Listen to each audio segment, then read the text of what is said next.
Here's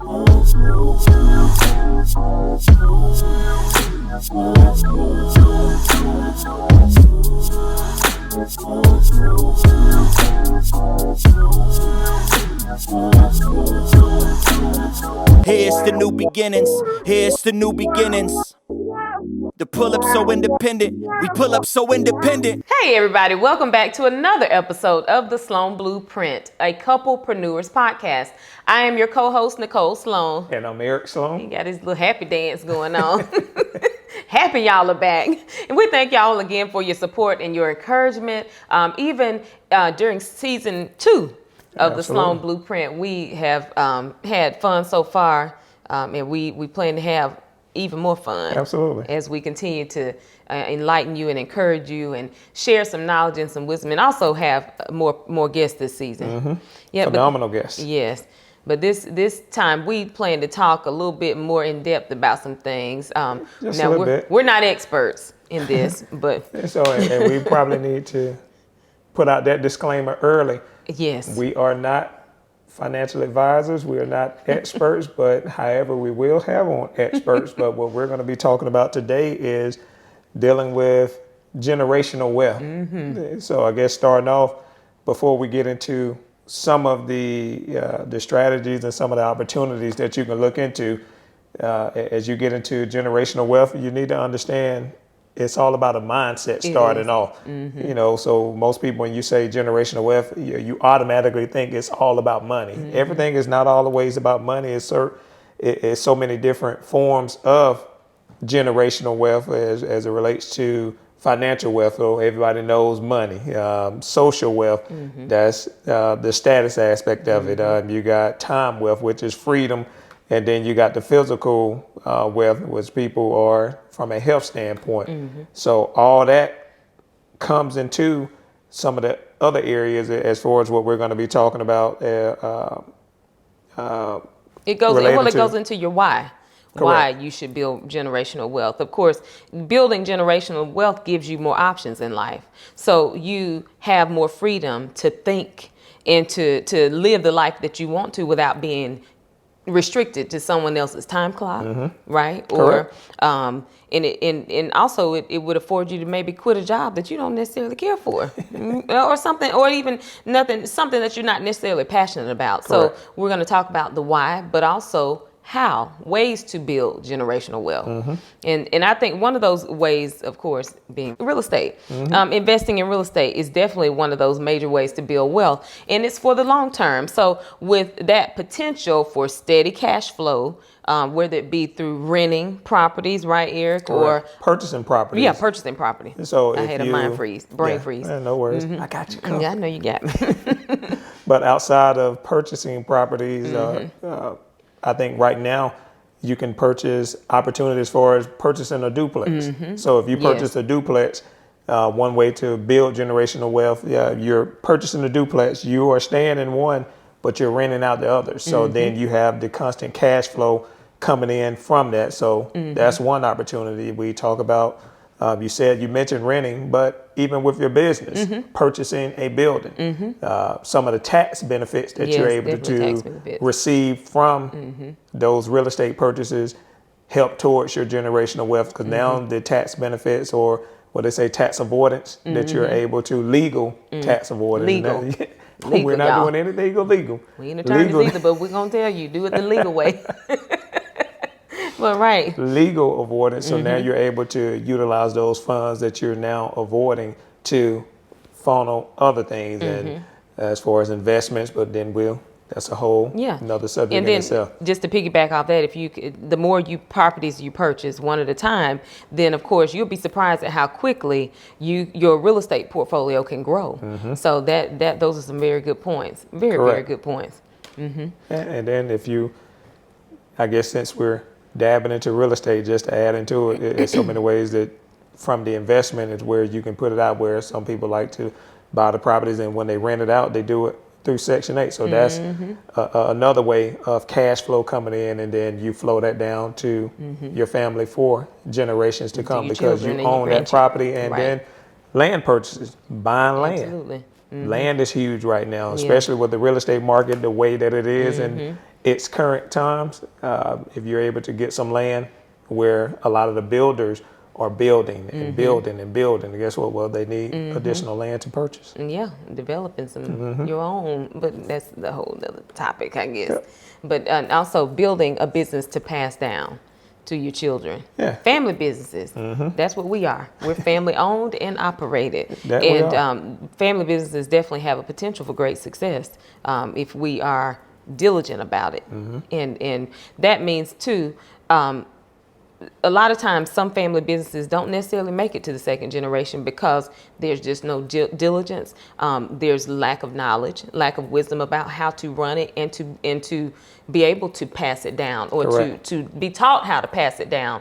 And not even only how to be taught, but making sure that it's structured properly so that it can be passed down. So depending on the structure of your business, you may not be able to pass it down. So understanding those components of business, understanding, as you said again, the why. And if you understand the why, then early on when you're communicating with your attorney, when you're communicating with your CPAs or your accountants, setting up that business structure early on. So if something does happen, God forbid that something happens, but you always want to be prepared for just in case. And so positioning the business so that it can go down to, I guess, to your children or to whomever you want to flow it down to. And what would you say? Would you say that your children would necessarily need to have an interest in your family business? I would think so. I know that they should have an interest in it, because if they don't have an interest in it, then it's probably not going to grow, because if you do pass it on to them and they have no interest in it, then it's going to fall away anyway, because they're just like, I really don't want to do this. And that's the point that I was making. If they don't have any interest, then 9 times out of 10 it won't grow. It'll stop right there. And they need to, and they also, and now if they do have an interest, then they need to know, we need to teach them how to operate the business successfully and how to be able to continue in business. There's a lot of, and there's so many different aspects of that we could talk about that probably would take us from here on. But taking advantage of life insurance.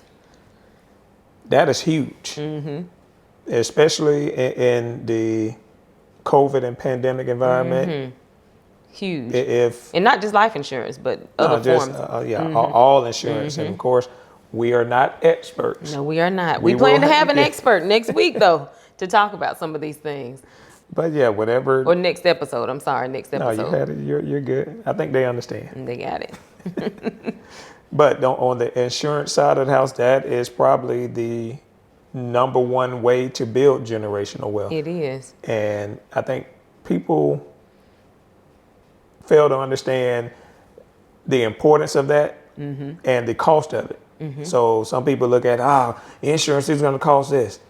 Well, can't afford not to have it. Well, correct. But it's not as costly as what's probably ingrained in someone's mind. That's what I said when you're talking about generational wealth, going back to the mindset aspect of it. It's not always a significant cost as far as what they're thinking of. You can almost get it for pennies on a dollar to cover yourself financially, but then also to cover your family, especially doing burials and things like that. But then having a nest egg that they can use to start another business or to invest in some property, invest in some land, invest in some stocks, just so many different opportunities. Yeah, well, think about it too. What if something, and we talk about this is just real life. We talk about it. What if something happens to me today? I could leave here 5 minutes from now and something could happen to me. In the event of my timely death, then what happens for you, or what if something happens to us, for our children? So our children could be forced into less than our ideal circumstances just because we did not have the adequate amount of life insurance, or even some, or just some type. And and that's why it's important to make that investment, because we don't want to, I tell you that all the time. I'd say, I don't want to leave y'all with unnecessary debt and this, that, or the other.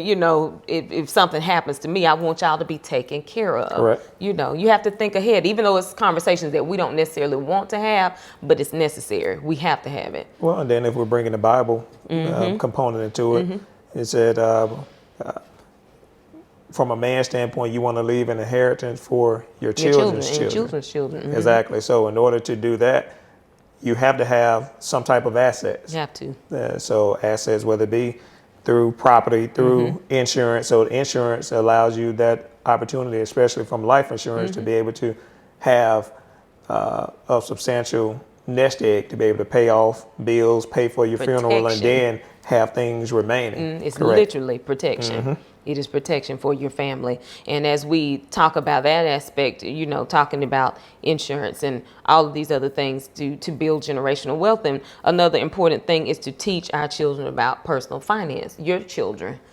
Teach all of our children about personal finance. Because y'all know these kids were raised in, you know, luxury nowadays. I mean, they didn't grow up like us. You know, this young lady that grew up in a 2-bedroom, 1-bath house and shared a room with my brother. Our kids don't know about that. They have their own almost apartment, you know, at home. So they don't understand. So it's important to teach them about personal finance and how to manage. Exactly. Well, and that goes to, we can't expect the schools to teach them everything that they need to know. Absolutely not. Especially not around business, because the schools are not there, or even personal finance. Right. Credit cards, understanding every aspect of it, understanding debt, understanding credit. Yeah. So everything is not always cash based. You know, That's right. sometimes I guess growing up, cash. Right, you right. know? No, not necessarily. Yeah, cash is not, it is good. In our opinion. Yeah. Remember. Well, we definitely need to make that known. In our opinion. From my standpoint. As we make progress, not perfection. But yes, you're right. And when we teach them, if they don't know anything about personal finance, as you said, we can't depend on the schools or the instructors to teach them, but we have to teach them, because if we don't teach them, then likely even the wealth that we leave them throughout their lifetime, guess what's going to happen? It's just going to dwindle down. It's going to go. They're not going to know how to manage it, so they're going to blow it. Correct. They'll blow it. They don't have a clue. And we definitely don't want that. Right. And as we talk to our boys about, even with school, and, you know, try as hard as you can to get scholarship money and things of that nature. And if you can't, it's okay. We try to help them as much as we can to avoid the student loan debt saga, because we have so many, even for me personally, clients that have so much student loan debt, and it makes it hard for them to get a home. To get qualified, because their debt to income ratio is so high because of the student loan debt. So that's something else that we you know, teach them and talk to them about over and over, and whether they do it or not, you know we teach, we train, they do whatever they want to do, I guess, like your kids probably do as well. But yeah, so that's really important, making it a priority to pass down this knowledge to our children so they can pass it down to their children and so forth. Well, not only just their children, but that's where it goes to environment just a little bit, because if we pass it on to them, then they get to pass it on to their friends, and then they pass it on to their friends. So now you're building a generation of people that understand those aspects so that they can build wealth. Right. So you're not only building generational wealth, but you're protecting your generational wealth. That's what they need to understand and be able to implement in their lives as they have children later on. Correct. And then as we again stay around the environment aspect of it, sometimes you only know as it relates to generational wealth as far as the people that you're closest to. That's true. So sometimes you want to look at your phone and see exactly who you're talking to. Look through your contacts list every now and then. See, okay, is this somebody that I can reach out to give me financial advice, whether it be a friend, well, as we say, mama, cousin, grandma, somebody that you can talk to gain that knowledge. Don't just be on a phone call just to be talking, Sometimes throughout that day, have some of those meaningful conversations, or with someone that can actually impart some knowledge into you as far as how to invest or how to build generational wealth. So. That's true. The proper connections, the right connections, the right environment, surrounding yourself with the right environment of people that are trying to build that generational wealth, which brings me to maybe our next point would be having multiple streams of income. That's the way you build generational wealth. I read a statistic, and it just says that in fact the average millionaire has at least 7 streams of income. We have multiple streams of income, and we're continuing to build, but that's also another way to build and create generational wealth.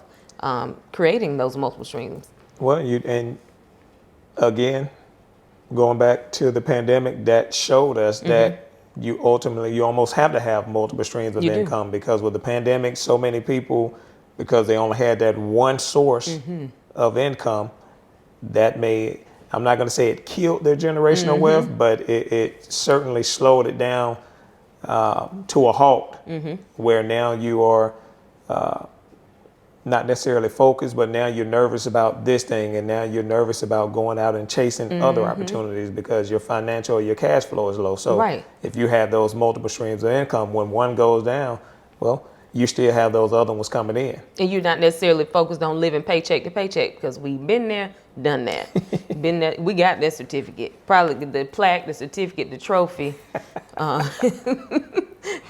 We in the Guinness Book of World Records, because we've been there, living paycheck to paycheck. So we understand, and as you said, that's really, really, really important. Having those multiple streams. So if something falls through, hey, you got something else to fall back on.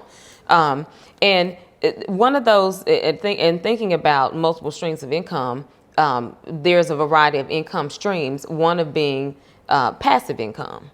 So that passive income could be, and you're great at this. Why don't you go give us some examples? Or rental properties.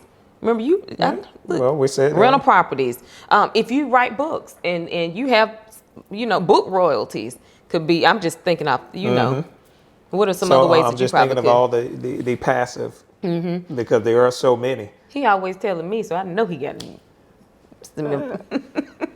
preaching at me, telling me what. No, I'm just kidding. But that you always do have good information, because he's a researcher. You study rental income properties. I'm trying to think of the right ones for this conversation that will pertain to generational wealth, because I'm the rental properties. Rental properties. Another passive type income is, of course, stocks. And stocks. if you want to get into the crypto side of the house, you got some people that are not for crypto, some people that are. My brother is, by the way, is the crypto. Don't call him out. I'm just saying he is. Don't call him out. I'm gonna tell it like it is. He is the best. Look, give him his props now. But no, that's something that you all just discuss and talk about a good bit. Just trying to learn it and grow in that. Yeah, just I'm not as knowledgeable in cryptos, but you all are. Would that be, and that's considered Bitcoin and all? Yeah, correct. Well, it's so many, so that's a whole nother subject in itself. But I think that's. In saying that, are we supposed to ignore all these Bitcoin, these friend requests and follow requests we get on IG and Facebook from these Bitcoin? I would. Analysts. Okay. I'm just asking. Delete. Some of them have a lot of followers, so I just wonder. I bet they do. I'm talking straight from ignorance. I really don't know, y'all. That's something I haven't asked. Well, I don't think they're going to help. As they're trying to get their followers up, they may not help you in your generational wealth. Just asking. Somebody else, I'm sure. There's at least one other person that thought about that when I mentioned Bitcoin, because we all get those friend requests and those follow requests. Somebody else is on my side. Personally, it's not for me to accept those friend requests, because. And I was just wondering, in reference to exactly, are they really trying to teach you and show you, or is it just like scams? Yeah, I think they're just trying to spam you. So then you follow them. Well, that's their version of generational wealth. So if you follow them, then they can hack into your stuff and then take all your generational wealth. So we don't want them to do that. Right. So but that's just speaking from an IT standpoint. I got you. Mr. Information Technology. So was there anything else that you would want to probably add about the multiple streams of income? Well, if we're talking about multiple streams of income, there are so many that are out there. And, you can do, as we were talking about earlier, Airbnb. You buy a property, now you can do Airbnb. Absolutely. So that's a form of generational wealth, that cash flow that can help you towards your generational wealth. If you want to look at rental car space, you got the Turo. You have, if you want to do vending machines, you got some that purchase vending machines, and then that becomes a steady flow of income that helps towards generational wealth. So it's so many things out there, especially online, for those influencers in social media. That becomes just another stream of income form, because if you have so many followers, then you have other people willing to pay you to get to your network. So if you got 10,000 followers, they'll pay you X amount of dollars to put an ad or do a promotion or to get try to get their product out to the world or to your followers. So if they give you $10,000, well, obviously they're looking at making $100,000 from your followers. So that's just a way for you to build some generational wealth, some cash flow, so that you get 10,000, you can reinvest that to build some more. It's almost from the standpoint having every dollar work for you. So if I have every dollar working for you, Right. every dollar that comes in, okay, every dollar that goes out, I need you to bring me $5, or I need you to bring me back $10. Right. Okay. I'll paraphrase, going back to the reference in the Bible where he gave one 5 gifts, he gave another 3 gifts, and he gave another one. So Right. in the sense of money, every time it goes out, you want to be able to invest it somewhere so it can be bringing you more gifts or more money coming back in. So in other words, you can one reinvest. one of them made their gifts work. Correct. Work for them. Exactly. You know, So every dollar that you have come in. to multiply. Yep. So I'm not a big fan of leaving it in a savings account because right now savings accounts are what, 0.01%. So if I put $10 in my savings account, now I'm getting a penny back or 0.01. I'd rather for it to be going out and making a little bit more. I But think that's so, just too. me. Yeah, that's our opinion from his standpoint. So that's true. Did you?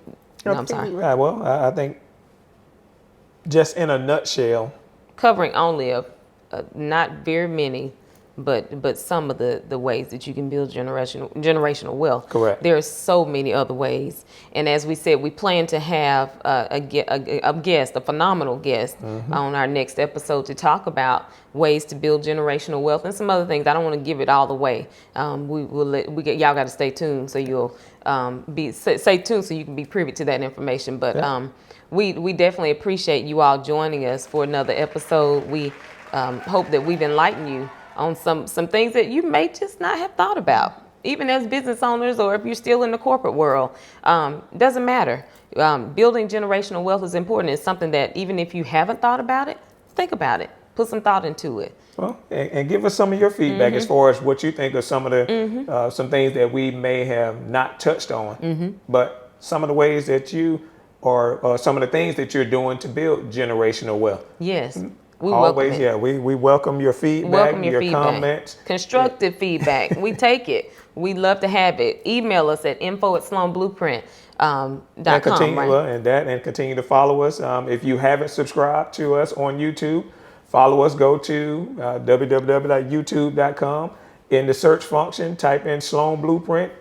Go over and click subscribe. Right. And if you do subscribe, then what happens is every time that we post a video or post an inspirational word or whatever it may be, you immediately get access to it or it'll send you an email. So continue to follow us on all social media platforms, Facebook, Instagram, Twitter, all of them. I know some out there that I haven't mentioned. And don't forget, we are thesloans.com. We have Boss Times 2 merchandise available for purchase. Boss Times 2. So, hey, even if you're a couplepreneur, if you're just a husband and wife, or you're just single and it's you and Jesus, y'all are the Boss Times 2. And you may be single and it's just you holding it down for your household. You are the Boss Times 2 and 3 and 4 too. But we appreciate you joining us. We hope that you've learned something from this episode. Again, stay in touch with us. Stay tuned. Spread the word. We are glad that you're here. And you got anything else you want to say to end it out? Because he was talking up something just a minute ago. But That's it. all right. Well, thank y'all for joining us, and we'll see you next time. Here's the new beginnings. Here's the new beginnings. The pull up so independent. We pull up so independent.